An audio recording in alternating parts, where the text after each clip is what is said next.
Beberapa relawan Badan Penanggulangan Kebakaran Wan Pemadam Kebakaran Swasta menyampaikan aspirasi mereka kepada anggota DPRD Banjarmasin waya reses masa sidang 3 tahun 2025 yang digelar di sejumlah titik mulai 5 hingga 8 Oktober 2025. Dalam reses ini, bubuan relawan menyoroti hak-hak wan fasilitas nang selawas ini dirasa belum memadai dari pemerintah kota.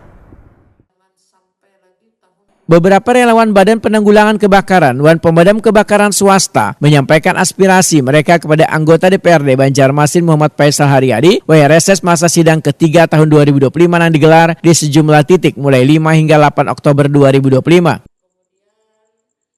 Muhammad Faisal Haryadi wahai takuni primatif usai reses di Jalan Pulau Laut RT 006 RW 001 Kelurahan Antasan Besar Banjarmasin Tengah malam Selasa 6 Oktober 2025 memadahkan bubuan relawan menyoroti hak-hak wan fasilitas nang selawas ini dirasa belum memadai dari pemerintah kota.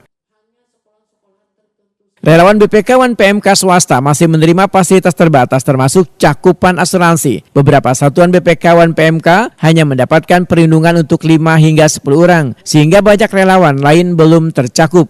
Tujuan utama, ujar Muhammad Faisal Haryadi, adalah agar seluruh anggota BPK Wan PMK di Kota Seribu Sungai dapat terlindungi melalui asuransi, sehingga risiko waya bertugas dapat diminimalkan. 2026 nanti pada pembahasan jumlah relawan yang diasuransikan ini bisa lebih meningkat dari segi jumlah, kemudian kaparan asuransi kemudian bisa lebih ditingkatkan lagi karena memang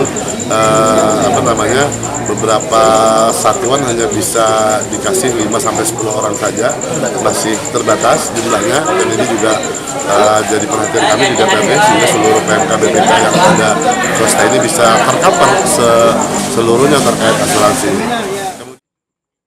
Politisi dari Partai Amanat Nasional ini menyatakan pemerintah kota juga mencari alternatif untuk mendukung BPK Wan PMK swasta secara legal dikarenakan pemberian hibah langsung saban tahun kada diperbolehkan menurut Undang-Undang Keuangan. Sehingga di tahun ini, di 2025 ini, Pak Yamin dengan Bu Nanda ini berkomitmen untuk membantu PMK melalui jalur lain, yakni dengan membuat lomba. Jadi dengan lomba itu salah satu upaya kami pemerintah kota bersama DPRD memberikan bantuan kepada kawan-kawan PMK. Dengan mereka ikut lomba, mereka akan dapat bingkisan sesuatu dari pemerintah kota yang sifatnya pembinaan.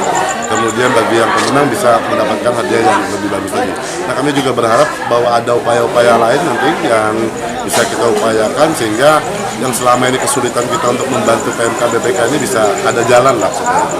Karena memang bantuan yang beberapa tahun dulu kita pernah lakukan setiap tahun itu tidak dibenarkan secara Undang-Undang Keuangan. Muhammad Faisal Haryadi berharap relawan selalu mengutamakan keselamatan dalam menjalankan tugas sehingga berbagai musibah dapat diantisipasi dengan baik. Jadi secara umum memang kami berharap bahwa BPK PMK ini lebih mengutamakan keselamatan mereka gitu ya. Apalagi di beberapa waktu yang lalu ada musibah yang menimpa kawan-kawan kita terkait setrum dan lain sebagainya, ini juga menjadi perhatian. Mudah-mudahan mengutamakan keselamatan di jalan, kemudian mengutamakan keselamatan pada saat melakukan pemadaman, dan berharap sekali lagi pemerintah kota bisa memberikan bantuan mereka ini terhadap APD mereka atau safety mereka sehingga mereka lebih nyaman dan lebih bisa leluasa bekerja untuk masyarakat ini di bidang sosial masyarakat ini. Muhammad Faisal Haryadi menyatakan DPRD Banjarmasin akan terus memantau kondisi wan aspirasi relawan serta bekerja sama dengan pemerintah kota untuk memberikan dukungan yang memadai sesuai aturan yang berlaku.